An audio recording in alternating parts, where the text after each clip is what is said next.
Welcome to the DFO Rundown podcast with Frank Saravalli and Jason Gregor on dailyfaceoff.com. Delivered by DoorDash. Welcome to episode 95, the Matt Duchene edition of the DFO Rundown. I'm Jason Gregor, along with Frank Saravalli, joining us live from Philadelphia. Last week you had your first snowfall. So I don't know, Frank, is it still there? Did it all melt? What's going on? No, we got some rain over the weekend, so it kind of washed most of it away. But it's actually going to be pretty cold here this week by Philly standards, by East Coast standards. We're going to be 19 degrees Fahrenheit is the high one day later this week. So what's that, -4, -5, something like that? Yeah. However that works, but right now that's t-shirt weather for us. It's crazy what's been going on up there. Yeah, it was so cold here for a long time, but today it's heating up to exactly -5, and then it's going to get to 0, which is 32 Fahrenheit for the next few days. So I'll take that. It'll be outdoor rink season. Although I've been on the outdoor rink even when it's -20, you just get used to it. But it'll be much better. So I'm looking forward to the weather change. Another weekend in the NHL, more games canceled. The Edmonton Oilers, I guess the latest team now, they had 7 players put in COVID protocol over the weekend. So their Monday game against the Senators was postponed. They've pushed it to this coming Saturday. They expect them to be good by then. Tampa, New Jersey, also postponed. You almost get the sense like it's the postponements are slowing down. And I wonder if, do they just have to gut it out until the end of the month? I think that's really what they're trying to do. It hasn't been easy by any stretch of the imagination, and they're teetering right on that edge. I know that you've asked about it. The idea of, do we need to push back the regular season another week to give the league more runway to get all 82 games in? They're right on that edge right now. They're confident still that they can get it done, but they also know that at this point, there may be more postponements. So it's hard to say with any definitive measure, but they're pretty confident at this point they can get it all in. The other big news on the weekend, the San Jose Sharks filed to terminate the contract of Evander Kane. He cleared waivers, no surprise. But to me, this one, I see Mike Richards in a similar situation where this is likely, they're going to go to arbitrate. You don't think the NHLPA is going to challenge this? No, they've already said that they will. I just don't think that they're going to be successul. Okay, but I'm just saying this is a different situation. There. Yeah, they've already pledged that they're going to grieve the process. Which, by the way, and I'm going to write something about this a little bit more in depth on dailyfaceoff.com. It's not without risk that they file this grievance. I think people, look at this and they say, "Oh, just grieve it. What's the worst that happens is you lose." Well, no, you actually open yourself up to an arbitrator in the process who will give a ruling and provide details. And in the end, each new ruling sets a precedent. So This may, in fact, if it goes the other way, may embolden teams, and depending on the details that are revealed, embolden teams to attempt this more often, may make it easier for teams to try and terminate contracts. So, when I look back on this Evander Kane situation that's unfolded, there were a lot of people who wondered back when the season started if the San Jose Sharks would attempt to terminate Evander Kane's contract for material breach then. You think he had just been coming off of investigations and allegations from his estranged ex-wife about domestic abuse, about gambling. Neither one of those investigations were founded because his ex-wife did not participate in the investigation. So it's not that the NHL said that he didn't do it. With the gambling one, they said they certainly went back and looked through and worked with gambling experts, line movement experts to see if there might have been a chance. They found no evidence on that front. But when it comes to something like domestic abuse or assault, you can't substantiate unless the other party participates in the investigation. In this case, Anna Kane did not. And then moving forward, we had the 21-game suspension for handing in a fake vaccination card. Well, that was significant in that you could have made the argument potentially then, but instead the NHL and the San Jose Sharks in joint, sort of conjunction there determined that they didn't have enough ammo. They didn't have the ability then to terminate the contract.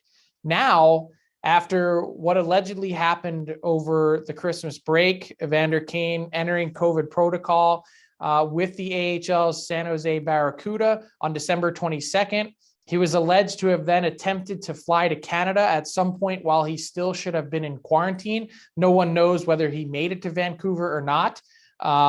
There's a lot of facts and details in this case that remain to be heard and frankly substantiated. But then there were some other complaints that, if you read the reporting, the San Jose Sharks and Barracuda had previously, that he missed 2 games because of what they felt were questionable practices, in terms of injury. Was he really hurt? He claimed to have a stomach virus, didn't show up to practice. And then as the other second part of this trip to, or alleged trip to Canada, is that he was supposed to or due to report back to the team before the new year on December 31st and didn't return until January 6th. So my guess is that there's been a lot of due diligence on the Sharks' part in working with the league to say, hey, here were the things that happened previously. Here are the things that have happened now. Do we have enough grounds to terminate this contract? The NHL is in agreement with the Sharks, believing that they have enough grounds to do so. We'll see what the NHLPA can do to combat that. And for people who don't remember the Mike Richards situation with the Los Angeles Kings, when they terminated his contract, he was owed still $22 million in actual cash. They were scheduled to go to arbitration. They mutually agreed that he got $10.5 million of it back in 2015-16. He got one payment of $1.8 million, and he's actually been getting payments, Frank, varying between $400,000 to $600,000, and it happens until the end of this decade, right? Yeah, he's still actually getting that money from the LA Kings. So just but that settlement is different though. Not a precedent setter, because in that case, Mike Richards and his camp felt like they were blindsided. There was one alleged incident that took place or believed to have took place at a border stop, and he had nothing prior that was on his behavior list that would, you could say, hey, he was trending toward this, or these were the other issues that we had with Mike Richards beforehand, before they stepped up to unilaterally terminate. This is a different, you can mention the Mike Richards thing in terms of, yes, the NHLPA was able to get him a settlement, but in this case, this is a totally different ball of wax. Oh, yeah. No, I'm not comparing the two actions. I'm comparing the results of this is what's happened and the fact that the LA Kings, even though they're still paying them, they don't have a cap. Like, there's no cap penalty for that, right? There was a very small cap recapture penalty. For 2 years. But he's like Bobby Bonilla in essence, of a different league, where he's still getting paid by the LA Kings through to the end of the decade. I'm just telling people. But it still cost him $10.5 million. Oh, yeah. Well, more actually, because he was owed 22. He's actually cost him 11.5. And which, the reason I say that is he got less than half of what he was owed. And as you said, Frank, he didn't But that was a win for the NHLPA. Yeah. And he didn't have half. That's what I'm saying. That was a win for the PA. If you look back on their track record with grievances, it's not very good. No, the NHL doesn't mess around. They know when they have a winning case and when they don't. And in this case, they told the San Jose Sharks to sit by and wait until they had enough. And I think, if all of these things are true, big if, and I want to be fair to Evander Kane in saying that, it's disappointing, I would imagine, for him and for others, that he was given this sort of last chance. That, even if he was trending towards a buyout, that would have been significant money for him. That is all of a sudden, he would have been getting 2/3 of his remaining $22.9 million. He would have been getting 2/3 of that in a buyout this summer. Instead, there's a chance that he gets zero of it. And it's got to be disappointing, to watch all that play out, given that, what happens next? No. We're going to have this grievance process that's going to take a long time. It's not going to be quick. My guess is probably 6 weeks or 2 months before we hear anything, even if they try and expedite it. And then in the meantime, does someone step up and try and sign Evander Kane? I think everyone thought Evander Kane would probably resume his career at some point after a buyout this summer. But the fact that it happened so quickly, the fact that there's more alleged transgressions certainly doesn't help his playing career in terms of, does some team now, after you've given, you were put on full alert in September and August, to then now break the rules again and put yourself in a position where your contract's been terminated. Was anyone going to take a chance? Well, my question is, technically, from what I understand, he could sign with another team before the arbitrator rules. Of course. Right. So, because the best case scenario, I think, it's not that his contract is reinstated. I don't think that's even a possibility. No. I think his best case is that he gets a settlement like Mike Richards did. 100%. Yes. So therefore, why would it restrict anyone from signing it? So as of this moment, he is a full-fledged unrestricted free agent eligible to be signed for the league minimum or whatever it is.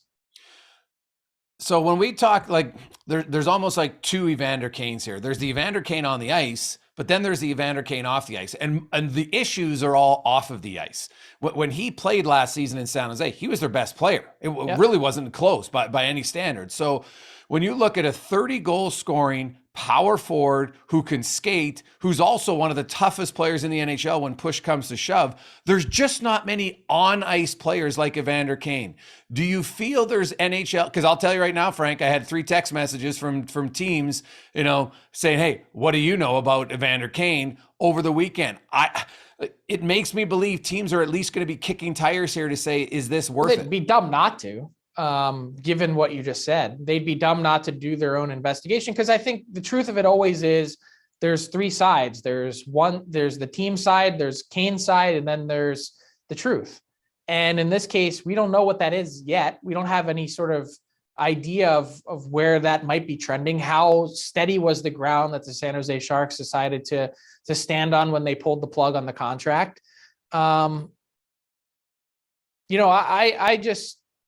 I think Evander Kane will get a job in the NHL again. Will it be before March 21st? That's my question. Yeah, 100%. I'm with you. Like anything, a little bit of time away.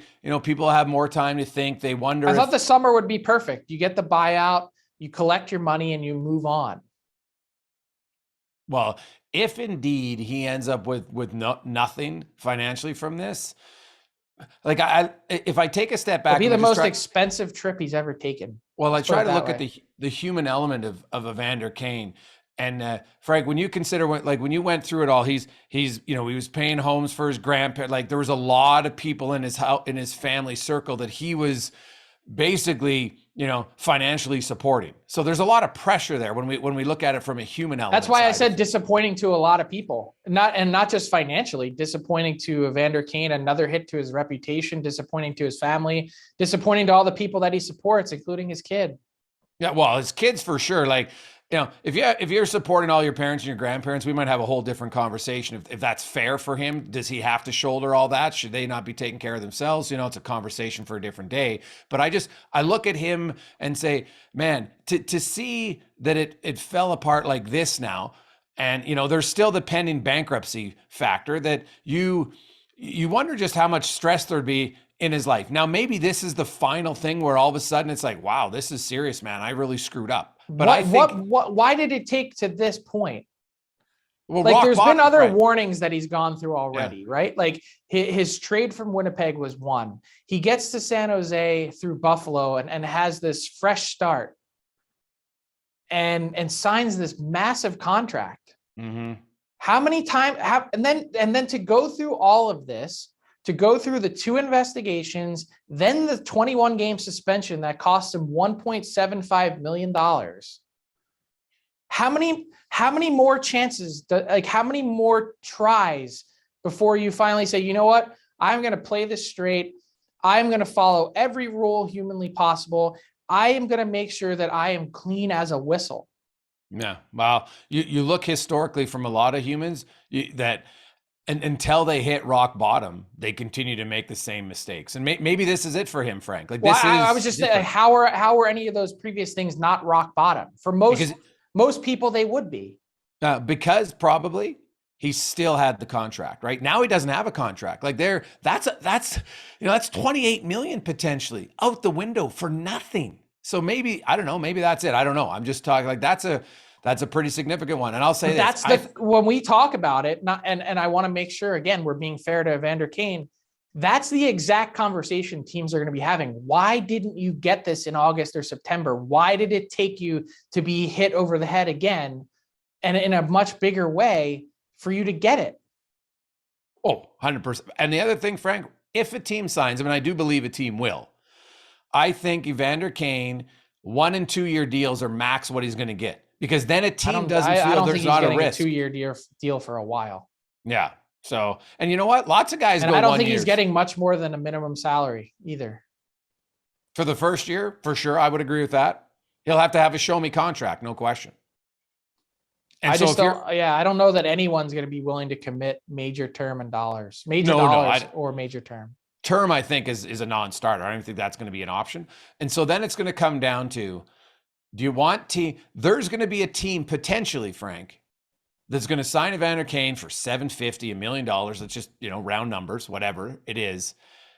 And as I've talked about, the Evander Kane on the ice, which at the end of the day, the NHL, ultimately that's, what they care about, and really what Evander Kane cares about, because that's where you can make more money. Then you start looking at teams to say, look at teams that have went bargain hunting in the past. Like the Toronto Maple Leafs, for instance. Look at some of the bargains. Imagine they go, hey, Vander, you can come here and play for $1 million and play with Austin Matthews and Mitch Marner, right? Or the Edmonton Oilers, you can play with Connor McDavid. There are teams, Frank, when it comes to $750 or $1 million, there's opportunities, because how many teams in the league, realistically, if we're just talking on the ice, would Evander Kane not play in their top 6? I think he could play in any team's top 6. No one's questioning that. I would need to go no further than to look at Bob Bugner's comments over the weekend. The question was, is there any sense of finality here now that the contract has been terminated and you can move on? And he said, no, we moved on a long time ago. Yes. You already outlined their best player last season. Not even close. No. And by the way, the San Jose Sharks are doing a lot better and started a lot better without Evander Kane. Mm-hmm. Well, doesn't that tell you something? It says something to me. Yeah, it does. But I will say, to be completely fair, the Sharks finally have goaltending. They had the worst goaltending for 3 years at .895. And you can look at teams, but you're right. There's less drama in that locker room, I would guess, and the players themselves said, hey, we just don't want to talk about it anymore. And I respect that. Logan Couture and Thomas Hertl, their veteran players, have said that on record. So, and Frank, I agree with everything you're saying, but I also know the NHL and the intrigue. It only takes one. People will sign guys for $9 million when we know they're never going to live up to it. I think teams on the opposite end, why you got to trash Jeff Skinner like that? To $1 million? Well, I'm just pointing it out, right? Like a 1 year $1 million contract. I think there'd be loads of teams that would be willing to do it. Like I said, it only takes one. My guess is it'll wait until sometime in March. No one's not while all this is going on. I think everyone's going to wait and hopefully see the facts and what is alleged by the Sharks on paper in a case before even signing him. Well, I'm curious. Can I ask you something sinister? Sure. So the HDA, the Hockey Diversity Alliance, Evander Kane was the co-founder, co-head, has since removed himself from participating with the Hockey Diversity Alliance.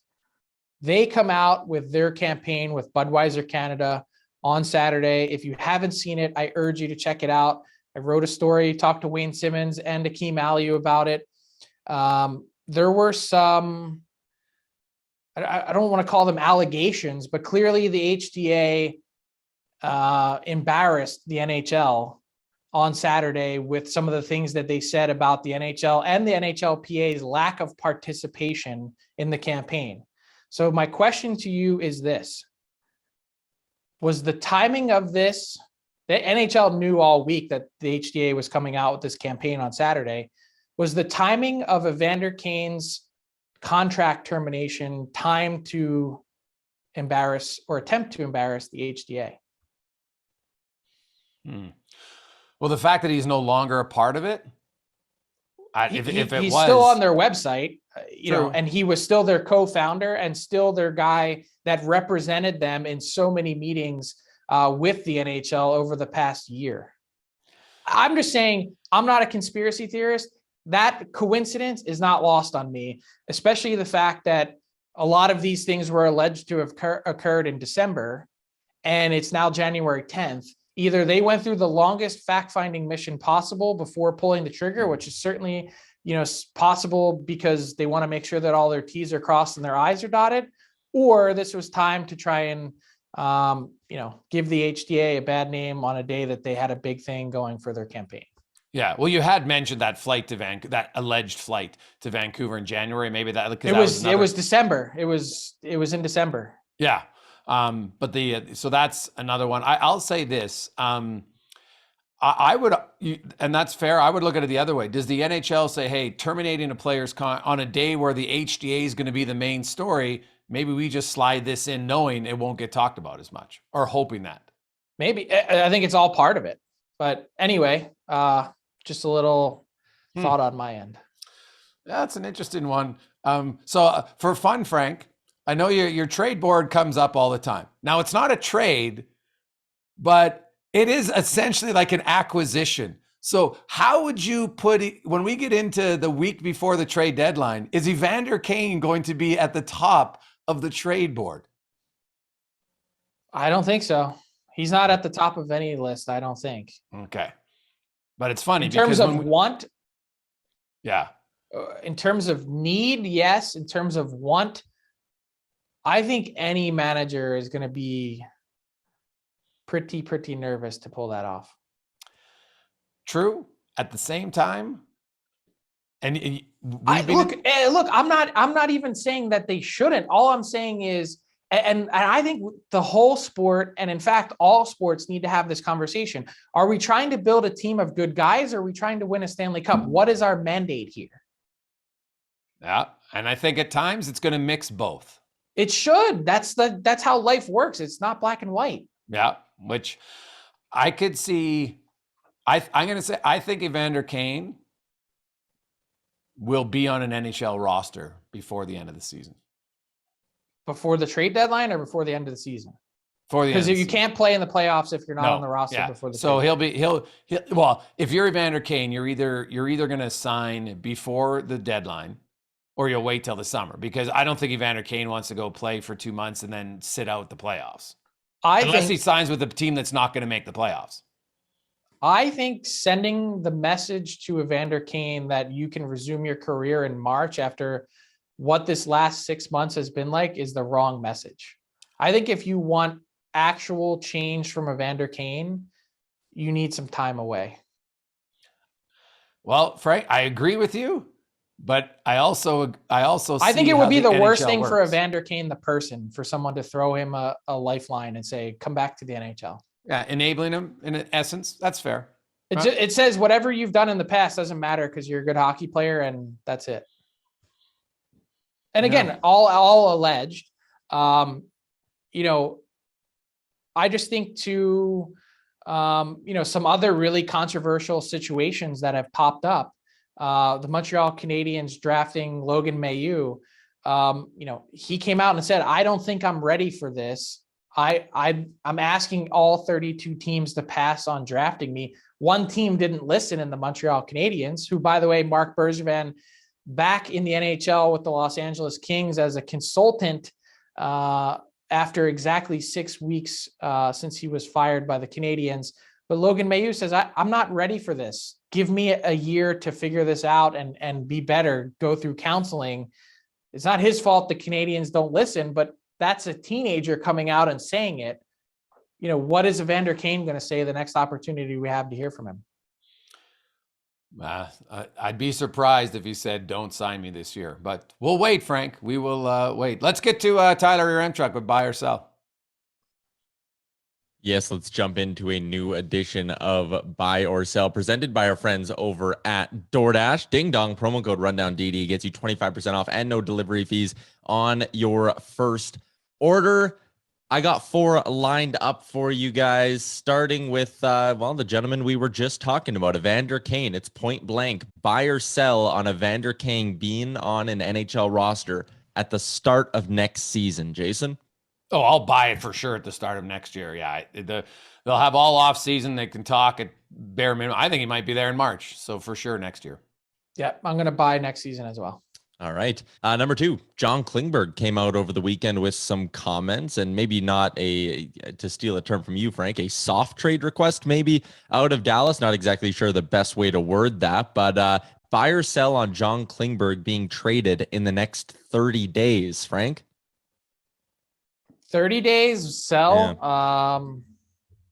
It's a really hard trade to make. First off, it's a really hard trade to make if you're the Stars. Your team has been mercurial this season. They've had some really good stretches, winning 7 straight. They've looked really disinterested in other stretches. They've had some confounding games. You look at the game Sunday against the St. Louis Blues, up 1-0 in the final minute, and you lose in regulation. Like, how does that happen? How do you not just fight and hang on for the last few seconds to earn at least 1 point? So yeah, that's a difficult spot that the Stars are in. His cap hit is reasonable, but you got to get a lot for him, I would think, in order to pass up, or at least we're waving the white flag at that point saying we're not making it. He's a pending UFA. I think he's getting traded. What's interesting about your question is the 30 days. Yeah, that's there's 60. I would say, yeah, he is getting traded, but not in the next 30 days. But I'm gonna go buy and say that he came out and he was pretty strong. I'm underappreciated. It's clear he wants out. There hasn't been any contract negotiations, and I think teams like John Klingberg's a really good defenseman. I think teams will pay a little bit more to get him in earlier, and I say he gets dealt before the the 10th of February. I'll go 30 days. And that was kind of my thinking there too, is that a team who's in the hunt might just sit there and go, you know what, if we're going to give up X, and X for him at the deadline, let's just give up a little bit more and get him in our system now. Let me ask you a question. Is what John Klingberg said a good look for him or a bad look for him? I don't mind honesty. I don't think it's a bad look for him. He just says, hey, I feel underappreciated. Why do you feel underappreciated? Because they're not signing you, or because they're not giving you every dollar that you want? Like, it's their right to do that. You are playing in your contract that you signed. You're in the last year of your deal. You need to hold up your end of the bargain. Feel underappreciated. Like, what does that mean? I mean, like, come on. They gave you $30 million. What part of you feels underappreciated? Like, I don't know that that's a good look for him. I really don't. I think I'd maybe be in the middle there. Like, I get where he's coming from. If you love being in Dallas, maybe there is like a level of disappointment that they're not maybe as in love with him as he is with the team. But yeah, you're right. There's so many guys playing on the final years of their deals, and none of them really come out and say much. But a little bit of honesty from John Klingberg gives us something to talk about, so I won't complain about that either. No, okay. Number 3, Jake Allen also had some interesting comments over the weekend about the state of the Montreal Canadiens. Buy or sell on the Habs. Maybe it's not Jake Allen. Maybe it's someone else. I don't know. But buy or sell on the Habs trading a goalie before the deadline, Frank? Are you like, is this a veiled way of asking about Carey Price? No, both goalies. Just goalies. I don't think it'll be Carey Price, but I left the door open for either option there for you guys. Will they trade a goalie? I think if you go back to Michael McNiven's comments before the season started, he was another guy that felt like he didn't even get a chance. They could trade him. They could trade Allen. They're not trading Caden Primo. I don't think anyone's banging down their door to get Sam Montembeault. Yeah, I could see Allen going somewhere. And such a great contract. Even as bad as the Canadians have been and as bad as their goaltending has been in general, Allen still has a 903 this season. So I could see someone wanting that. 2.875 for 1 more year still, by the way, on Allen. Sorry, Jason. Yeah, I will buy that they trade a goaltender. And I'm not ruling out the Carey Price trade at all. Carey Price took his team to the Stanley Cup final last year. If you don't have goaltending, you don't have a chance. And didn't we just do this week? Yeah, we did. But if the season progresses, man, and it's a little bit longer, that gives you more time for Carey Price to, maybe an extra 2 weeks of regular season action. I think there's a lot of teams that Montreal's going to have to eat close to 50% of that salary, but I think there's a lot of teams that would be interested in Carey Price. All right, fourth one for you. The NHL put out the date of June 30th as the latest the Stanley Cup could be handed out when they put out their key dates before the start of the season. You buying or selling on that actually happening? Buy or sell on the Stanley Cup being handed out by June 30th, Jason? I'm selling. Ooh. I've been, I guess they could be stubborn and try to slide in every game now, but you're going to have to play a more condensed schedule with way more travel than you played last year. I don't see how that benefits the product on the ice, so I will sell. I am going to buy.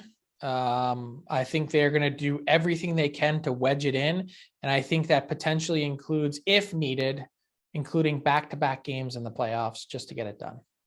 Wouldn't that be something? It'd be a hey, hell baby, of a... bring back the 80s, man. I loved it. Oh, they used to play 4 and 5 to start the series. It was unreal. Honestly, they did it in the bubble. It's different when there's no travel. But I wouldn't be shocked at all to see them do that.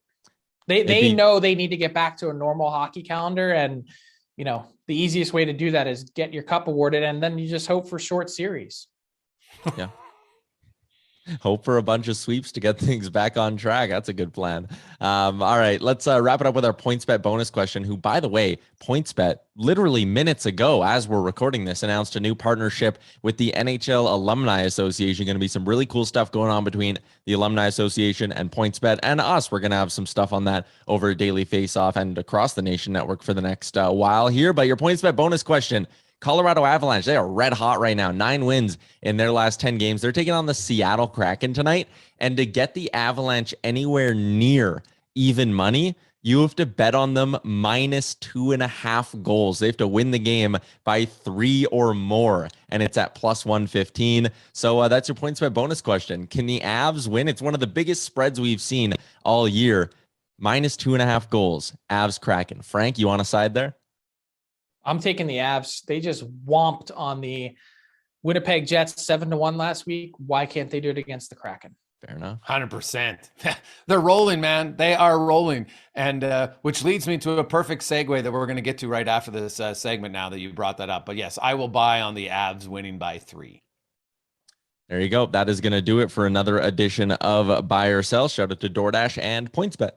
So I wanted to get to that game, Frank, because and this is for a lot of our listeners, and I wonder how many teams and how many fan bases have scores that really make them feel uncomfortable. 4-1 lead for Toronto has become like the worst lead for the Maple Leafs. They've had brutal games where they lose. They're up 4-1. Obviously, the Boston game, like the Edmonton Oilers, 3-0. They were up 3-0 in Game 1 of the 2006 Stanley Cup Final. Lost. They were up 3-0 against the Anaheim Ducks in Game 5 in the last 5 minutes, and lost the game. So I wonder, Frank, is there a score in Philly that resonates with terrible losses for an organization? I wonder how many other ones have a certain score where the fans are like, oh my God, this is the worst lead for us right now. I know we just touched on it, but my jaw is on the floor with that St. Louis Dallas game. I know it's only, a 1-0 lead in the last minute, but to lose in regulation, 47 seconds away from 2 points. And in 47 seconds, you walk with 0. Yeah. To lose in regulation. It's only the 17th time in NHL history that's ever happened. When was the last one? Do you know? I don't, but there's 1,283 games this year. That's a lot of games over a lot of years, 100 plus years of hockey, and 17 times. That's all it's happened. Yeah, the Bakersfield Condors in the American League on was it Friday night? They were down 3-1. They gave up an empty net goal, and then they scored 2 goals in the last minute, and then won it in overtime.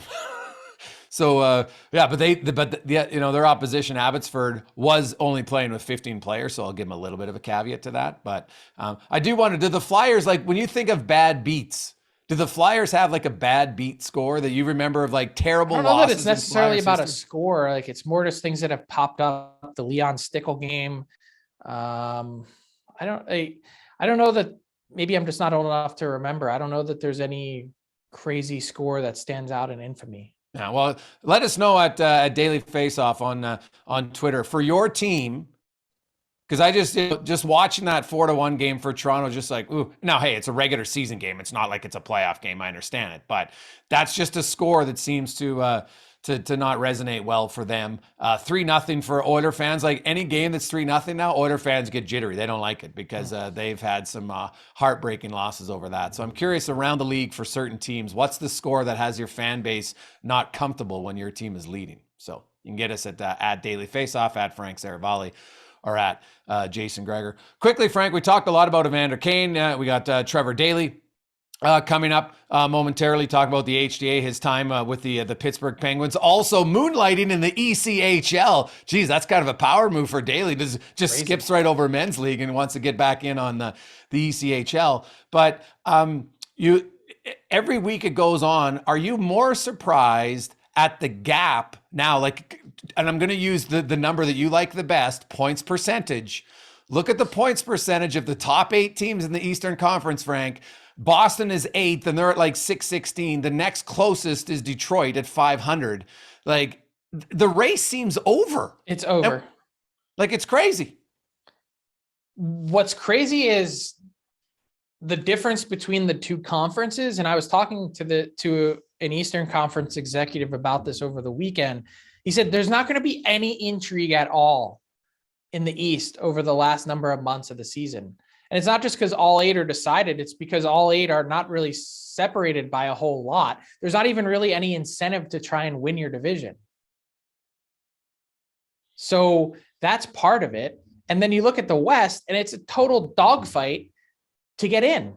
It's a dog pile, in fact, to get in. Like, how many teams realistically in the West have a shot? Like, I would even throw Vancouver in the mix because it's not that big of a stretch to get to the wild card spot. There's 13. Yeah.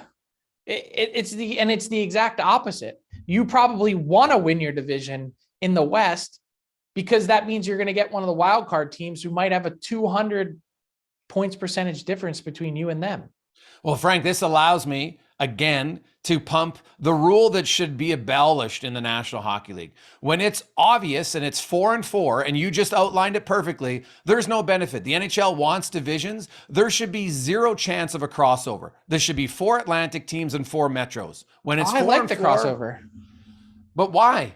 Like, there's way more travel for some teams. And if you want to promote rivalries where you stay in your division. Personally, I'm of the mind that it should be 1-16 in general. And if you start with Pittsburgh against Anaheim in round 1, so be it. Bring it on. You want to talk about the toughest trophy to win in sports? Okay, let's add in a few thousand miles of travel. I mean, you look at this. If there's one division that's incredibly weak, like, why should, like, if we think the Pacific is weak, which it's not really any different than the bottom of the Central, why should the teams in the Central be penalized? No. I like the 5-on-3. If you get you're allowed 5-on-3, but in the case of the East right now, it's clear there's going to be 4 Metros and 4 Atlantics. There's no crossover. So the wild card team, by 1 point difference, the number 7 seed and number 8 are separated. And this has happened by 1 point.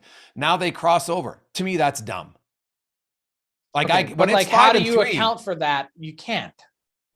What do you say? Oh, if the margin is this thin, then this, like, you can't. No, I would just say if the wild cards even out where it's 4-4, everybody one plays 4, 2 plays 3. I don't know. I kind of like mixing it up a little. Yeah, wow. But it's counterproductive. They say they want rivalries, but then at the most important time of the year, by 1 point, they don't have them. It irks me. So right now it would be the top seed in the East would be Carolina, and they would get Boston on a crossover. And Pittsburgh would play against Florida. Yes. The Patrick Hornquist series. Mm-hmm. So I'm not a fan of it, but hey, let's get to Trevor Daley.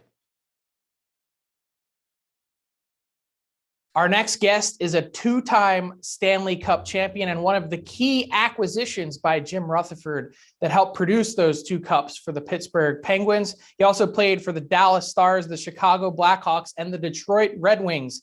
in a 1,058 game NHL career. A proud Toronto native, the DFO Rundown is pleased to welcome Trevor Daley. Trevor, how you doing? How's it going, guys?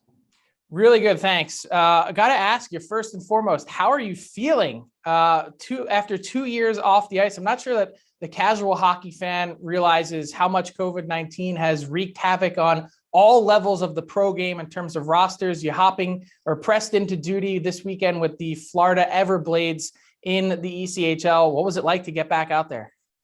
Yeah, it was awesome. I resigned down in Florida now, so it was an easy decision to make, to receive a call and ask if you wanted one last weekend. So I jumped at the opportunity, and I'm so grateful for it because I had an amazing experience, great group of guys. Got to play hockey in front of my family again. So I don't regret 1 second, other than I am hurting today. Well, that's what I was going to ask you. Did you get any sort of clear sign? Now, do you feel comfortable? Are you okay knowing that that might be it? I was okay before doing this. That was going to be it. So, yeah, no, like you said, to start it off, we're in a crazy time of the world right now. The whole world's going through it, and they were pretty desperate for some players. I think they had 4 guys that had nothing to do with hockey playing for them that night. So it's just where we're at in the world, and I was happy to help out. And obviously it was fun for 1 weekend, pretending like you knew what you were doing again. Trev, most guys, when they retire, the odd time they might take up men's league a little bit, like Div 6, non-contact. Here you jump in it's kind of a power move to want to go right back into pro hockey. You know what? I wish I would have took some of these guys' offers on playing a little men's league before I jumped into it, because it wasn't the easiest thing. But like I said, I had an amazing time. It was I'll never forget the experience. It was a pretty cool experience. So I enjoyed every second of it.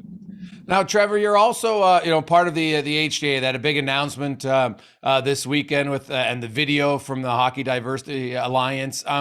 Let's talk a little bit about where you feel it's going to grow and go in the future for the HDA. Well, nobody has a crystal ball on what this is going to look like. When we first started this a year and a half ago with Akeem,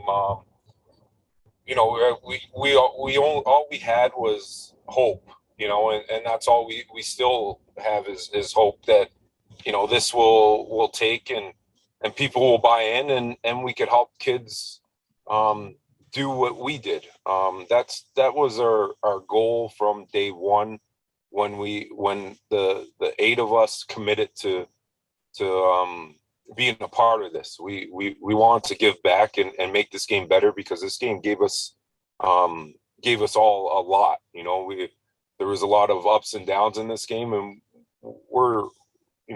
we as a group, we're just trying to make this game available for everybody, make everybody comfortable in this game. Because I remember our first conversations that we had, we all basically said the same story. We all went through the same upbringings. We dealt with the same thing in hockey. So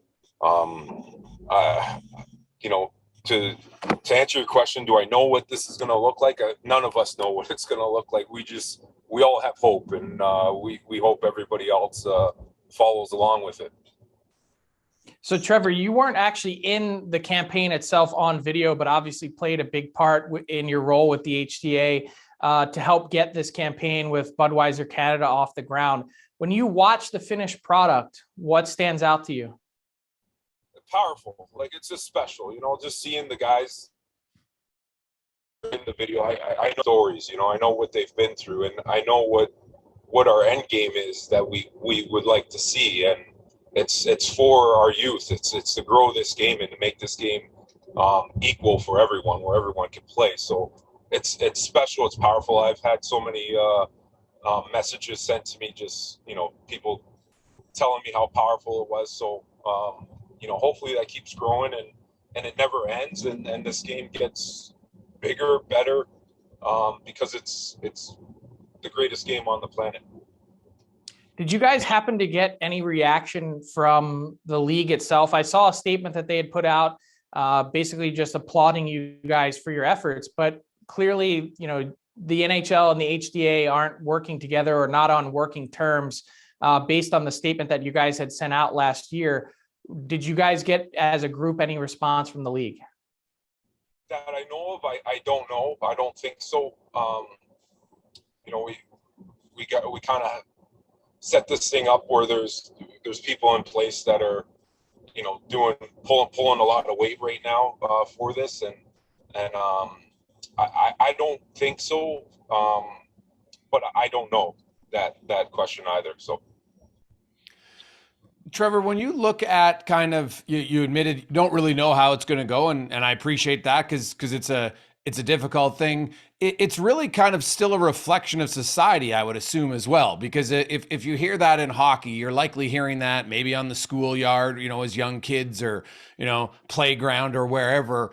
It just seems like there's a lot of people who still don't understand, what a lot of minority, a lot of black people, a lot of mixed races, what you have to deal with on a day-to-day basis. Have you seen much improvement overall from when you played to the young kids who are playing now? Yes and no. For the most part, I want to be optimistic and say yes, for the most part. But there's you still hear so many different stories that come along that I know for sure that come across my desk where I'm just I get set back, and that, like you said, that is the world we're living in, and we're just a very small fraction of this world, and we're trying to do our part in it, to make it better, and it's not gonna, we're not gonna be the ones to save it. We're hoping we could be the ones to help it.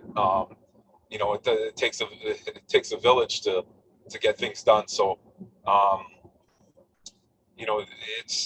it's a lot of it is society and the world we're living in, but we're just trying to make it right in the little small world of hockey that we're a part of, and trying to do our part with it. Trevor, you're maybe in a little bit of a different position because, the rest are active players, and you're working for an NHL team, maybe talking and seeing different people. Do you have maybe a different approach or a different opportunity on who you can talk to about the HDA moving forward?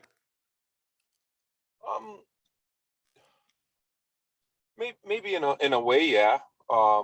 Just being around management and people of that stature.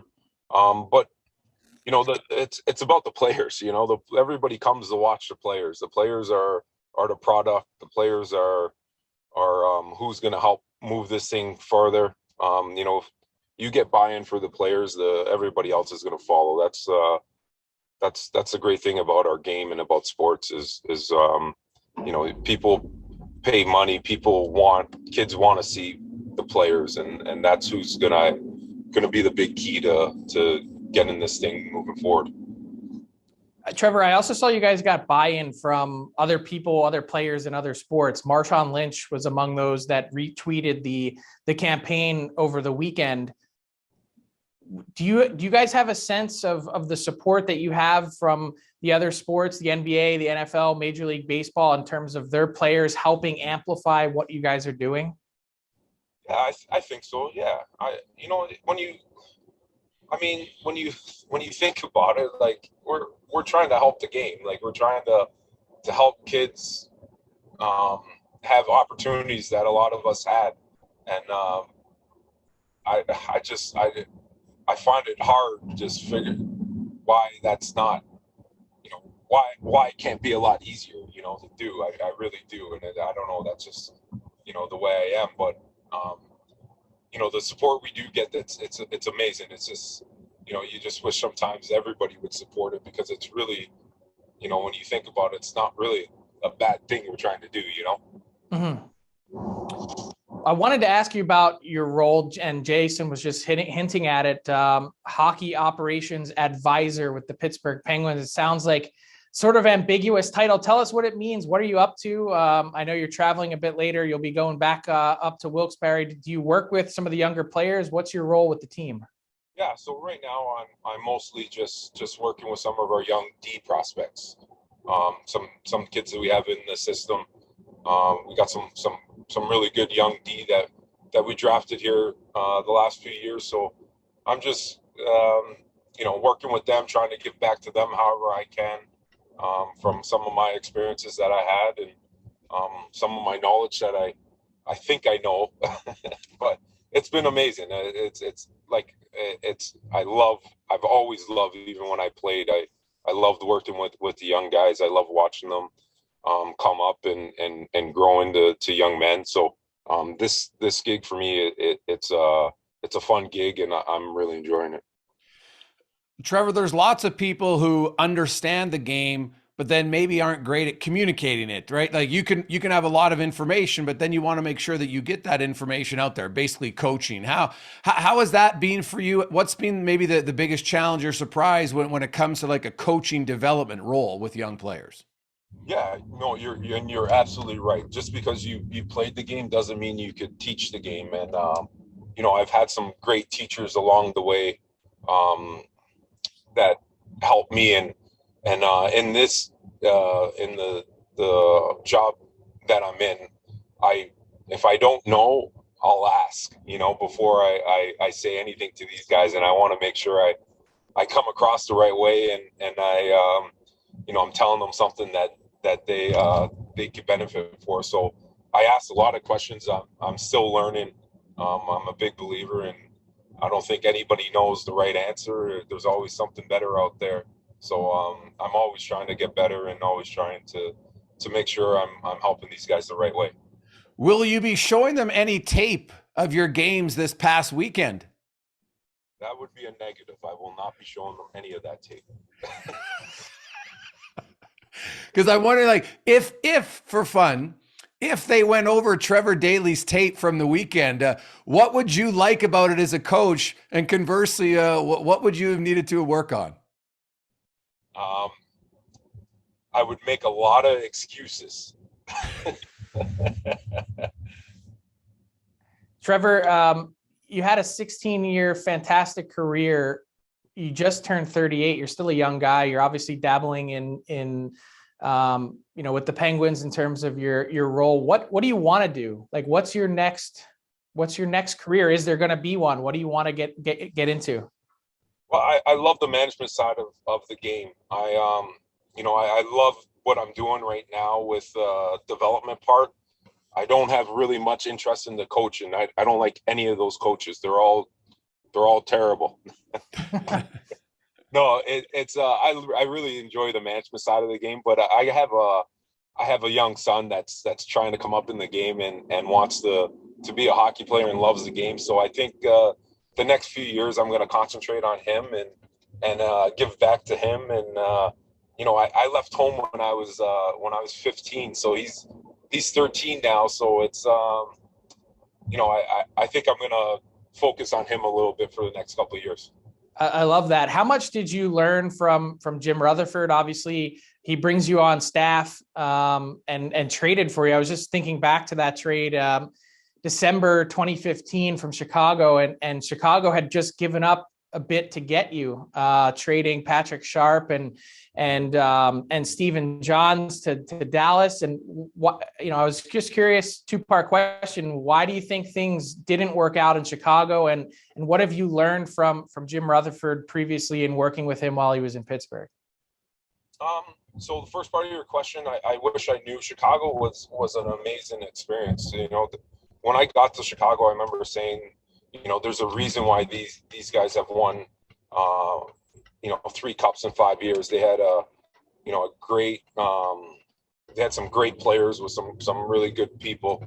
I know they're, when you talk about the Chicago Blackhawks right now, they're kind of, rebuilding right now in a lot of different ways. But I had an amazing experience there with the guys on that team, Taser, Kane, Seabrook.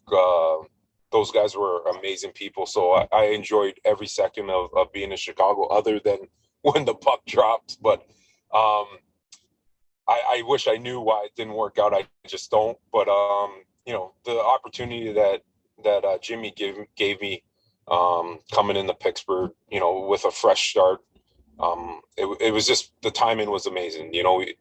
Sully's first day was my first day with Pittsburgh. So, I felt like everybody was just coming in with a fresh start, and I think that's what really helped the team along. And Jim's been great to me and my family. We love their family. Great people. So no, I'm very grateful for what Jim has done for me. Trevor, we always like to end all of our interviews with a section we call rapid fire. The only rule is you have to answer every question. All right. So yeah. So we'll go from there.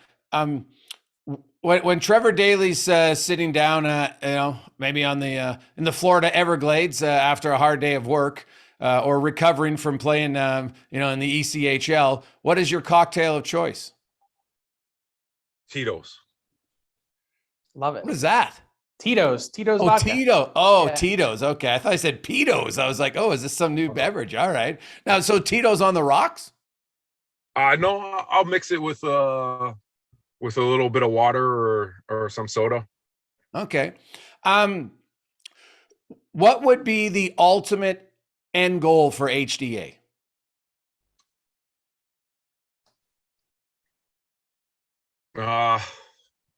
Watching some young HDA up and comers playing in the NHL. The Pittsburgh Penguins for over a decade have found ways to continually win when they have key guys out. Why? What, you were in the room. What happens? What's the magic tonic that the Penguins can continually win when their stars are out? Because they have the greatest player and the greatest leader on the planet. What was Sidney Crosby's? What surprised you when you became a teammate of Sidney Crosby? I've known Sid before I got there, just from a lot of summertime stuff out in Vail. Just him as a person, like he's a better person than he is a player, and that's what I love the most about that kid. If Jenny Malkin doesn't speak to the media very often, but when he does, he has some of the greatest quotes ever. Is Jenny Malkin one of the underrated funny guys in the NHL? Probably the most underrated funny guy in the NHL. Okay, so what's your favorite Malkin story? I just love how he pretends that he doesn't know how to speak English. And we've let him get away with it for so long. It's great. If you're scouting a young defenseman today, what impresses you most about Kale Mccarr? Everything. Wow. The kid is just, he's special. Both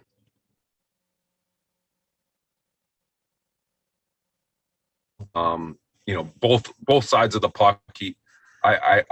I really appreciate what he does. He's not just one dimensional offensively. I think he's really good defensively too.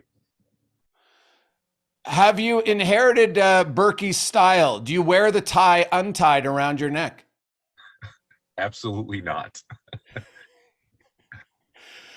Would you ever do it for fun, or I don't know how the relation. Berkey seems like he's got a pretty good sense of humor. Do guys ever in meetings all just show up with the untied ties?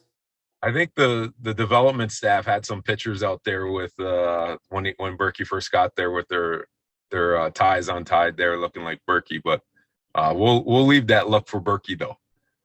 Best advice you got as a young defenseman, and who gave it to you? Oh man, I would say probably would be the enjoy it because it goes really quick. I wish I would have listened. When you started, you were in Dallas for almost a decade. You talked about how you loved helping the young guys when they came up. Who helped you the most as a veteran NHLer? Oh, I don't even know where to start on that. There's so many. When I got to Dallas, I don't know. You guys could look back at the rosters we had. We had such an older roster. But the people that I'd be crazy not to mention a lot of guys because I've been so fortunate to have such great people. But Don Sweeney was amazing. He was my first roommate up there, and was the same age as my mom, so he was always able to have. I still tell him that too. But no, I had so many. Manny Malhotra I lived with when I was there. He was amazing to me. Billy G was great. I could go on. Jason Arnott. I could go on for days. Marty Turkle. We had so many great people. Well, Trevor, really appreciate you joining us, and continued success with the HDA and, of course, with the Pittsburgh Penguins. All right, guys. Thanks for having me. I really appreciate it. Trevor Daley from the Penguins. I guess now we have to call him Frank. Also from the is it Florida is it the Evergreens or the Everglades? I was Everblades. Everblades. Okay, yeah. And of course with the Penguins and the HDA, it'll be interesting. I love the story, by the way. Hold on, the Don Sweeney roommate. You're as old as my mom. Like that is fantastic. Oh, that's a good chirp, man. That is That's a really, although I could imagine the comebacks that Don Sweeney could come up with if you so choose. So yeah, it could work both ways. I think Trevor Daley is going to be playing a prominent role in an NHL front office sometime soon. Okay. Yeah, wow. I just think he's someone that it has so much respect, and one of those guys that teammates loved. I'm sure he does a great job in Wilkes-Barre and working with the Penguins' young defensemen. But, you heard him say management is his path. That's what he'd like to do. A few years now, when his son gets off and playing, that I'd imagine he'll be in a front office playing a prominent role. Well, there's lots of guys. The ones I find who go in management, not all, of course, but the ones who put in the time to learn the job rather than just take a role and then just think, hey, you know what, that's my reputation. Those are the ones who ultimately have had success. Right, long term. It's a long game, man. It's just like the NHL. You don't just suddenly 17. It's a whole path. Yeah, it's you start out doing exactly what he does. Get your feet wet, learn the ropes, learn player development. Then you go to director of player personnel. Then you go to director of whatever's next in your path. If it's amateur scouting, pro scouting, and keep moving up. Like lots of guys have done that. I wouldn't be surprised if he ultimately ends up skipping a couple steps. He's a bright guy. But he's, even in, I think about a situation like Vancouver, you heard him mention Jim Rutherford and the special relationship that he has. Jim Rutherford has a lot of openings or will have a lot of openings in Vancouver to fill. Yeah, I look forward to that for sure. Well, Frank, an interesting episode. We have more cancellations, more changes, more probably coming this week. But hopefully maybe by the weekend, more teams are getting back to normal in the National Hockey League. And we'll discuss it on Friday. Have a good week. Thanks for listening to the DFO Rundown with Saravalli and Gregor. Keep it locked on dailyfaceoff.com and subscribe wherever you get your podcasts from to never miss an episode. Delivered by DoorDash.